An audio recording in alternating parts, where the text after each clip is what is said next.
lahat mga kaibigan. Muli ko po kayong inaanyayahang pakinggan ang isa na namang kwentong ito na ibinahagi sa atin ng isa nating kaibigan na tawagin natin sa pangalang Efren. Ang kanyang kwentong ibabahagi po sa atin ngayon ay patungkol sa karanasang pangkababalaghan na nangyari ilang taon at dekada na ang nakalipas. Halina at atin nang tunghayan. Magandang gabi po, Sir Spicy. Ako nga po pala, si Efren.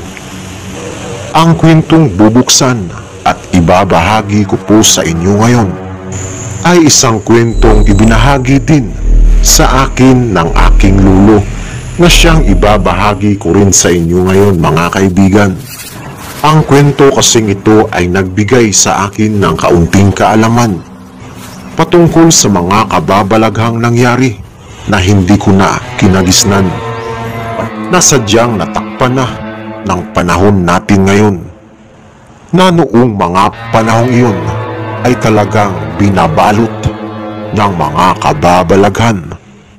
Ang kwentong ito ay matagal nang nangyari at hanggang ngayon nga'y nagpasalin-salin hanggang sa narinig ko ang kwentong ito sa aking lolo, dahil bata pa lang ang lolo ko na siguro'y 20 anyos ay narinig din niya ang kwentong ito sa kanyang lolo, kaya't matagal na panahon nangyari ito.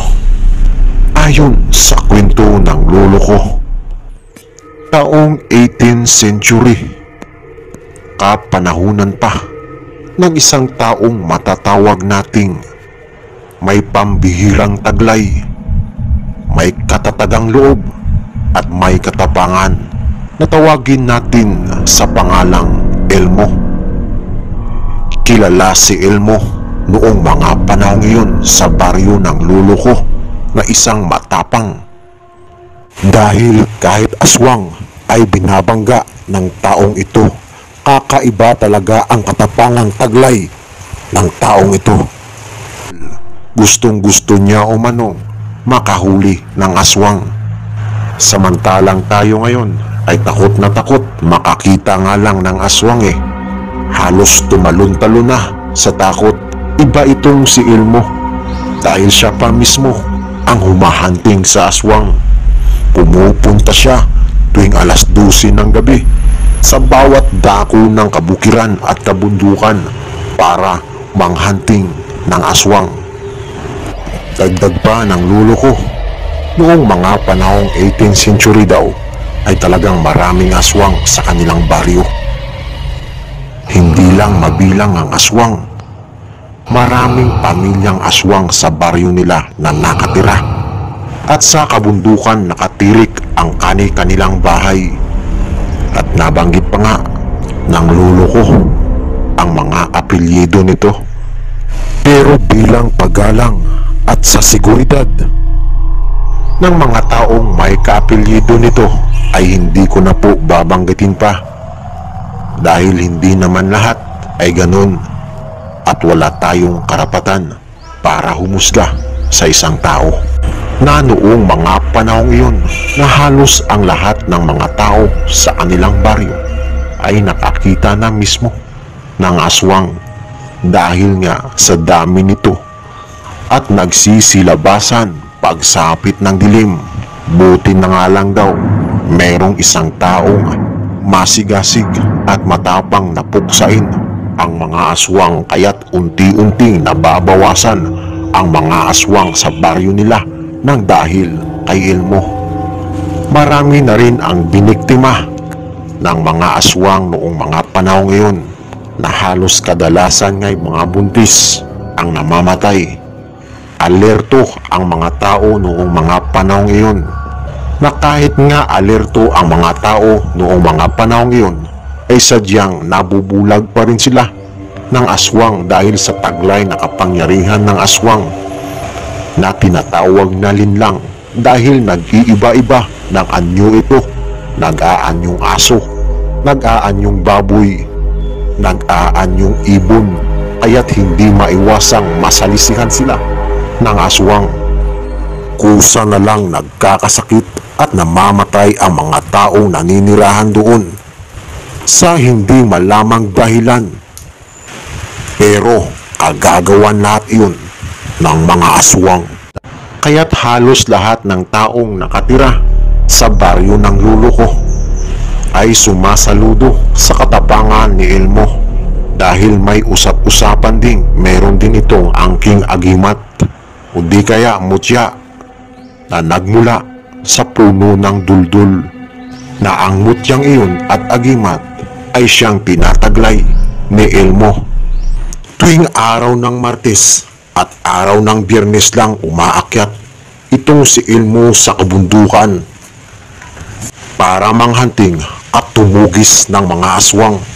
Hindi lang may paliwanag ng lulo ko kung bakit araw ng Martes at Biyernes umaakyat ng kabukiran at kabundukan itong si Elmo para manghunting ng aswang.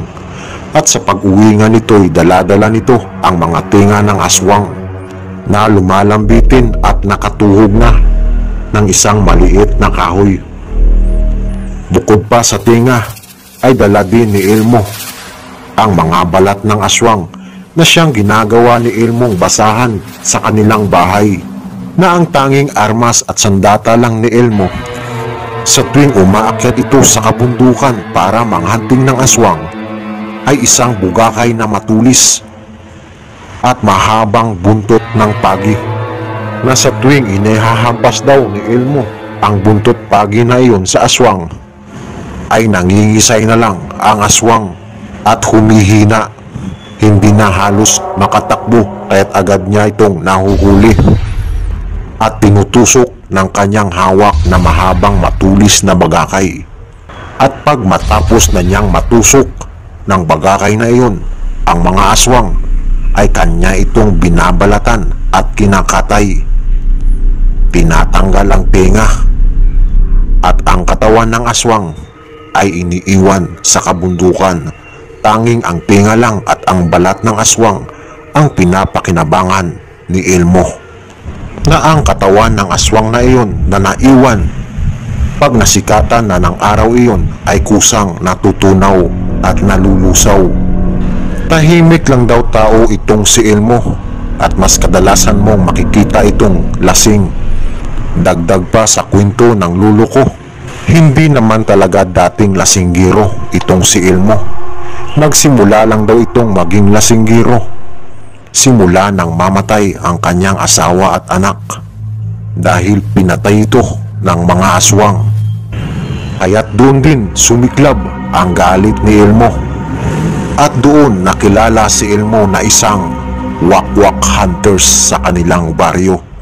Hindi na nagkaroon pa ng asawa itong si Elmo dahil ang buhay niya ay itinuon niya na lang sa panghahunting ng aswang. Isang tao ang kilalang pinakamabangis sa lahat ng mga aswang na tawagin natin sa pangalang Mamerto, na siyang kilalang pinuno ng mga aswang sa baryo nila. At ang aswang na si Mamerto nga ang matagal nang hinahunting at gustong makatay nitong si Elmo. Pero hindi lang mahagilap ni Elmo itong si Mamerto dahil si Mamerto mismo ang pumatay sa kanyang asawa at anak. Isang gabi, araw ng Martes, ay nagpasya itong si Elmo na umakyat sa kabundukan para manghunting ng aswang. Bit-bit ang mahaba at matulis na bagakay at isang mahabang buntot pagi na nakatali sa kanyang baywang habang naglalakad itong si Elmo sa masukal at liblib na kagubatan, nang bigla siyang tinambangan ng dalawang aswang, na habang tinititigan ni Elmo ang dalawang aswang na iyon na tumambad sa kanyang harapan ay kitang-kita niya talaga ang mabangis na itsura nito. Dalawang aswang na malahalimaw na ang itsura nito ay parang isang aso. Nakatayo ito at naglalaway nagbabaga ang mga mata. May mahahabang kuko at mabalahibong katawan na ang tangkad nito ay kasing tangkad ng isang punong saging.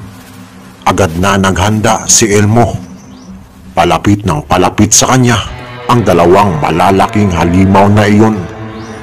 Agad niyang kinalas sa pagkakatali sa kanyang bewang ang isang mahabang buntot pagi at winawasiwas na habang papalapit ang dalawang halimaw na iyon ay unti-unti siyang umaatras at hanggang sa makalapit ang isang halimaw ay agad niyang piniktusan at nilabtikan ng kanyang hawak na buntot pagi. Agad na tinamaan ang aswang na iyon na nagpuroy-puroy at nanghina at nakita din ni Elmo na unti-unti itong lumiit at pumayat at sumisigaw ang aswang na iyon na walang boses. Agad na sumunggab sa kanya ang isa pang aswang, kaya't nakatikim ng paglatigo ni Elmo ng kanyang buntot pagi iyon na napatigil nga ang aswang na iyon at dumungaw at nguminig-nginig ang katawan. Bigla itong lumiit at pumayat at humandusay sa lupa. Agad na nilapitan ni Elmo ang dalawang aswang na iyon na habang nakahandusay sa lupa ay tila buhay pa. Nagtila parang humihingi ito ng awa sa kanya. Subalit dahil sa galit ni Elmo sa mga aswang ay hindi na niya ito binigyan pa ng pagkakataong mabuhay. Agad na tinusok iyon ni Elmo ng kanyang hawak-hawak na matulis na bugakay at agad ngang namatay ang dalawang aswang na iyon. Unang ginawa ni Elmo ay tinanggalan niya ng tinga ang dalawang aswang na iyon. Matapos tanggalan ni Elmo ng tinga ay binalatan niya ang aswang na iyon. Matapos mapatay ni Elmo ang dalawang aswang na iyon ay agad na itong umuwi sa kanilang bahay. Umagang-umaga pa lang ay nagising na itong si Elmo. Agad niyang kinuha ang 4 na tinga na nahanting niya mula sa dalawang aswang. Hinugasan niya ito. Matapos niyang hugasan, kumuha siya ng kutsilyo at hiniwa niya iyong maninipis. Naghiwa siya ng sibuyas. Pagkatapos niyang maghiwa ng sibuyas ay nilagyan niya iyon at winasikan ng asin. Nang kukuha na sana si Elmo ng suka na nakalagay sa kanyang lagayan na butihan, nakita niyang wala na siyang suka. Kaya't agad itong lumabas para bumili ng suka sa tindahan. Mga kaibigan, kinikilaw kasi ni Elmo ang mga tingang nakukuha niya sa mga aswang at pinupulutan niya ito sa tuba. Balik tayo sa kwento. Matapos bumili ng suka nitong si Elmo ay agad na nilagay iyon sa hiniwang tinga ng aswang at hinalo ng kanyang kamay. Pansamantala niyang tinakpan ang kilawin ng aswang na nakalagay sa mangkok. Kumuha siya ng galon at umakyat ng puno ng nyug para kunin ang kanyang sanggutang tuba.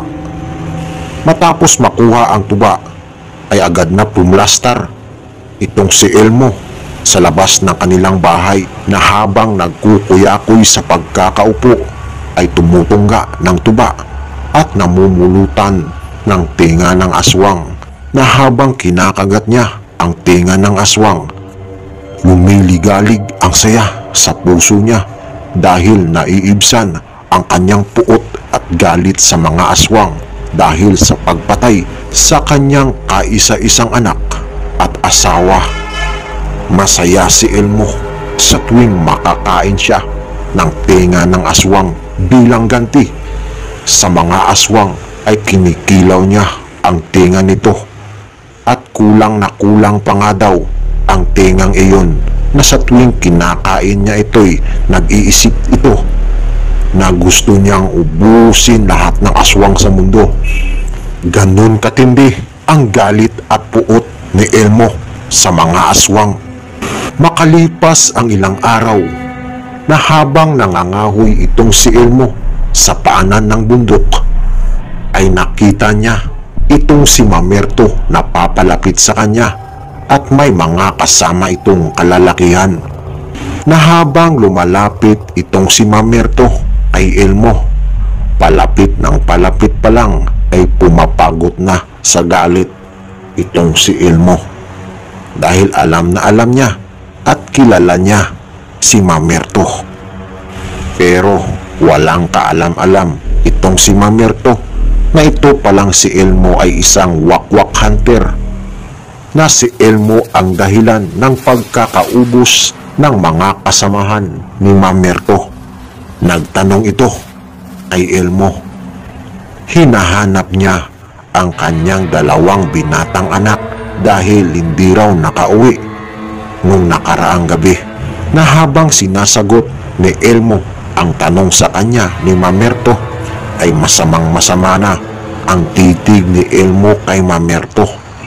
Pinilit ni Elmong maging mahinahon at sinagot ang tanong ni Mamerto.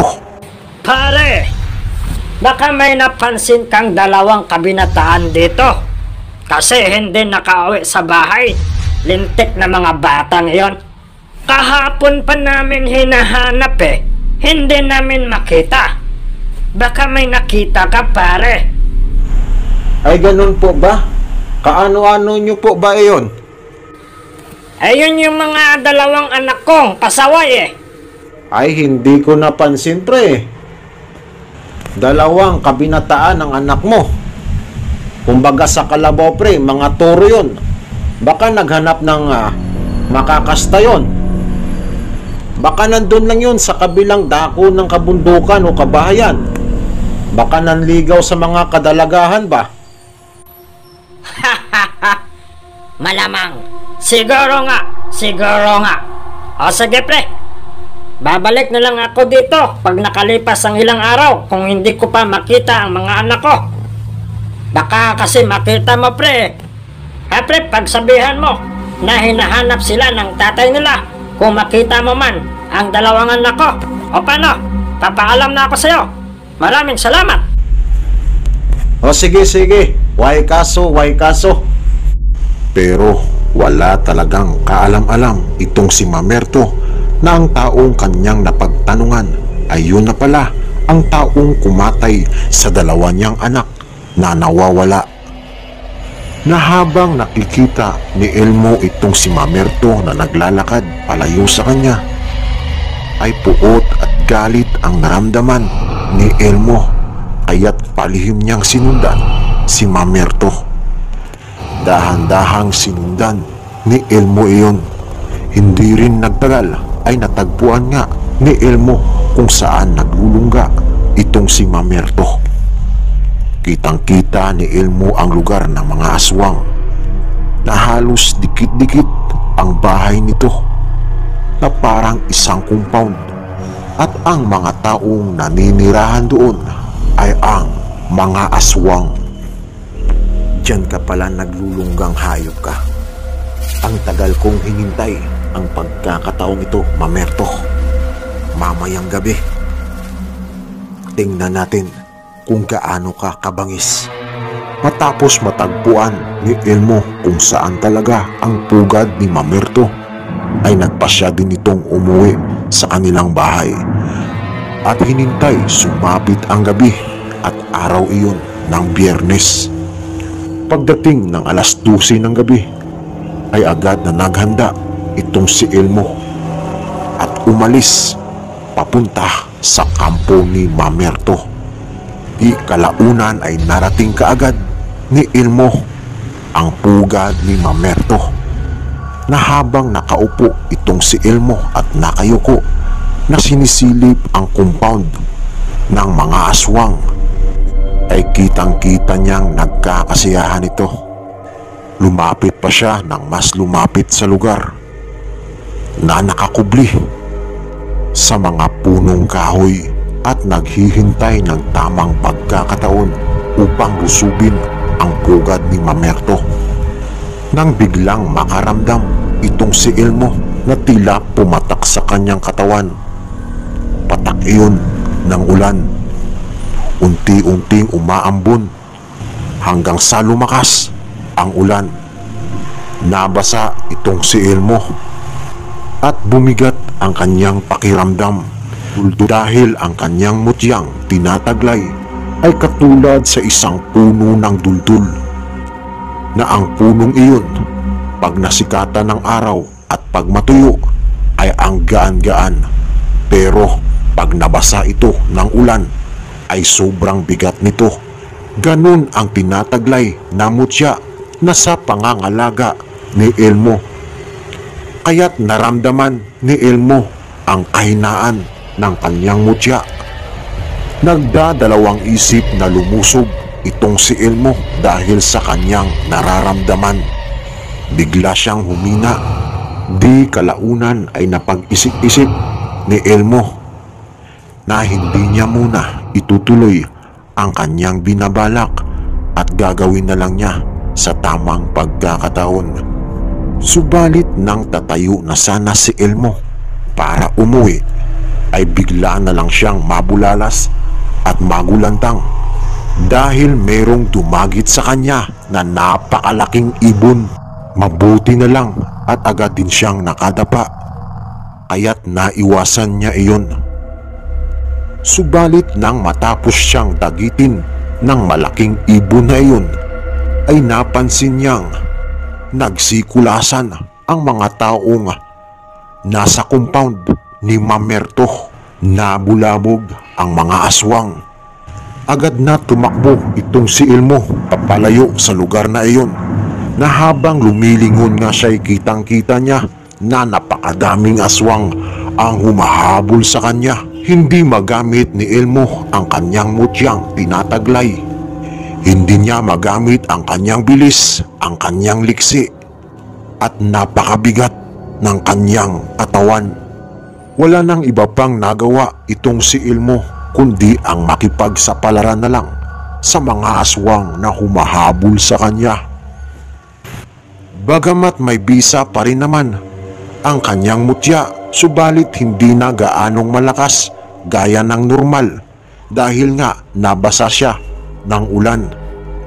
Agad niyang kinalas ang tali sa kanyang baywang at hinawakan ang buntot ng pagi, na imbis tumakbo ay hinarap niya na lang ang mga aswang, at sa isip-isip ni Elmo ay lalaban na lang siyang patay kung patay. Habang nakatayo itong si Elmo ay kitang-kita niya talaga ang mga taong nagsisitakbuhan galing sa compound ni Mamerto. Siguro nga'y nasa 20 katao iyon.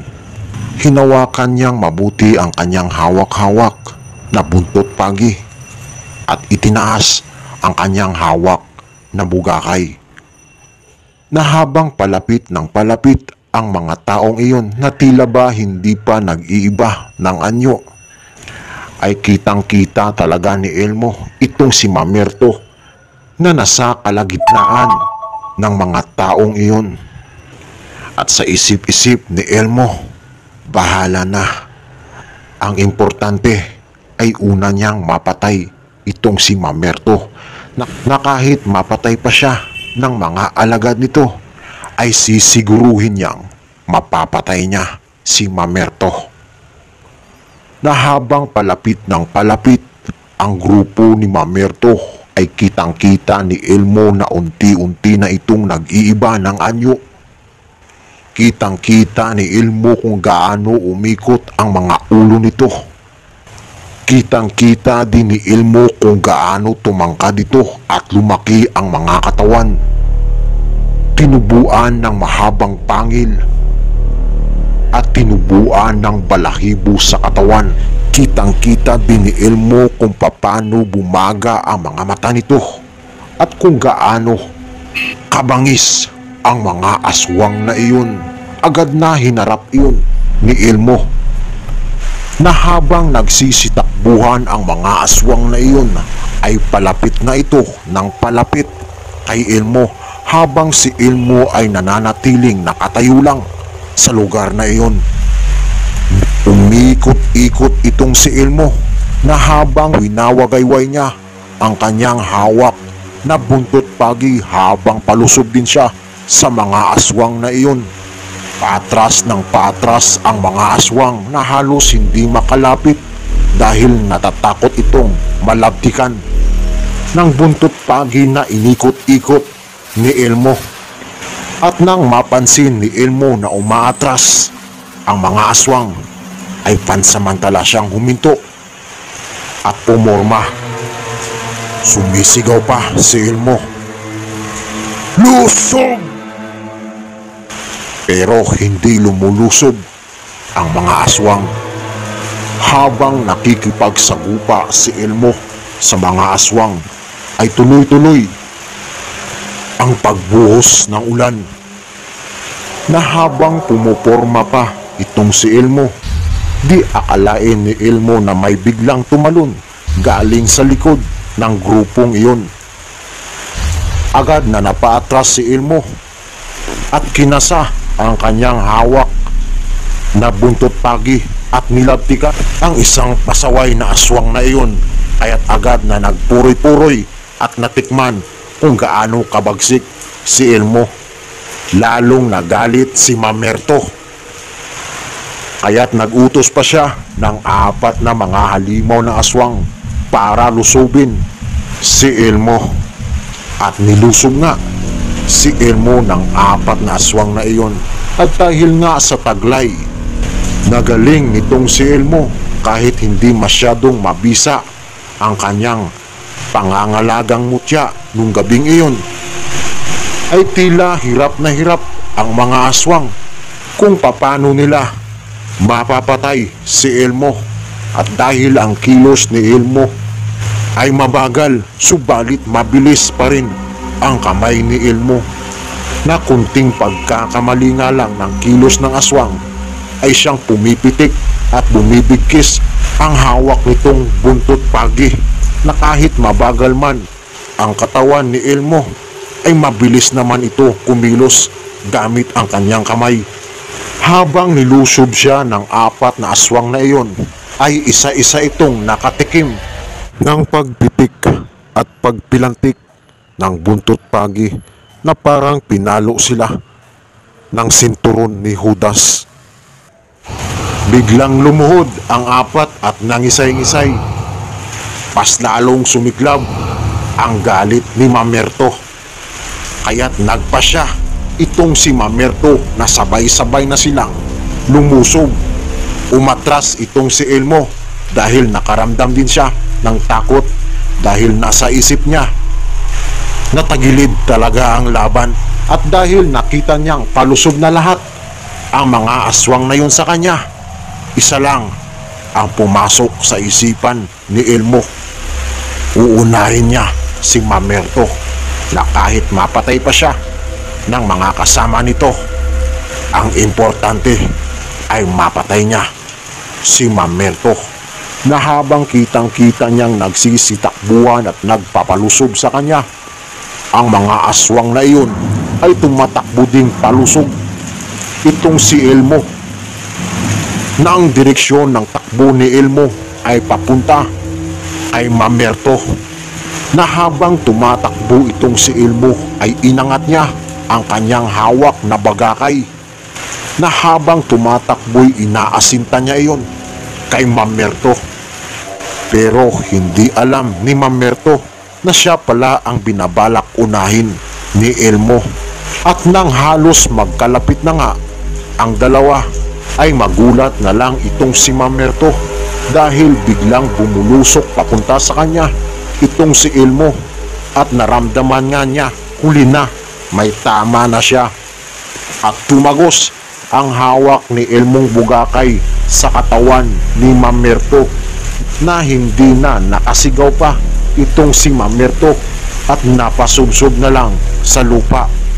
Matapos matusok ni Elmo itong si Mamerto ng kanyang hawak na bugakay, ay pinag-agawan na itong si Elmo ng mga aswang na kagrupo ni Mamerto.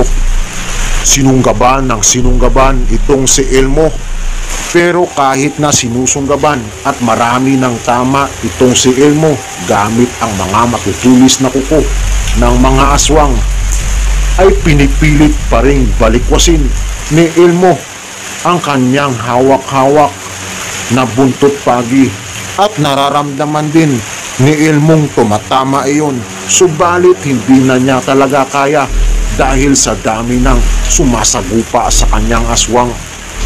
Nang bigla na lang magulat si Elmo dahil naramdaman niyang wala nang umaatake sa kanyang aswang at kita niyang nagsiatrasa ng mga aswang at nagsitakbuhan pabalik at narinig niya ang malakas na pagtilaok ng manok at pagtingala niya sa langit ay umaga na pala. Kaya't nagpa siyang umuwi itong si Elmo na halos hindi na makagulapay pa sa tinamo niyang sugat galing sa mga aswang, na habang naglalakad itong si Elmo ay bumabagsak na at pilit pa ring tumatayo. Habang patuloy at pinipilit pang maglakad ni Elmo ay sumusuka na ito ng dugo. Sa kabutiang palad ay nakauwi at nakarating naman si Elmo sa kanilang bahay. Ayon sa kapitbahay ni Elmo, maagang maaga pa lang na habang siya daw ay nagwawalis sa bakura ng kanyang bahay, ay nakita niya at natanaw niya si Elmo na naglalakad dito papasok sa kanyang bahay. Kitang-kita niya na nakabaluktot itong si Elmo habang naglalakad at pansin niyang punit-punit ang suot nitong damit. At kita din niyang marami itong dugo. Kaya't agad niyang pinuntahan si Elmo sa loob ng kanyang bahay. At pagpasok nga niya sa loob ay nakita niyang nakabulagta itong si Elmo sa kusina ng kanyang bahay. Sa lupa iyon na halos hindi na makagalaw at sumusuka ito ng dugo. Agad niya itong pinabangon at pinahiga sa loob ng kanyang kwarto sa papag na kawayan. Pansamantala niyang ginamot si Elmo sa pamamagitan ng mga dahon ng punong kahoy. Pinaglaga niya ng mga ugat-ugat at siyang pinainom, at siya rin ang pansamantalang nag-alaga kay Elmo.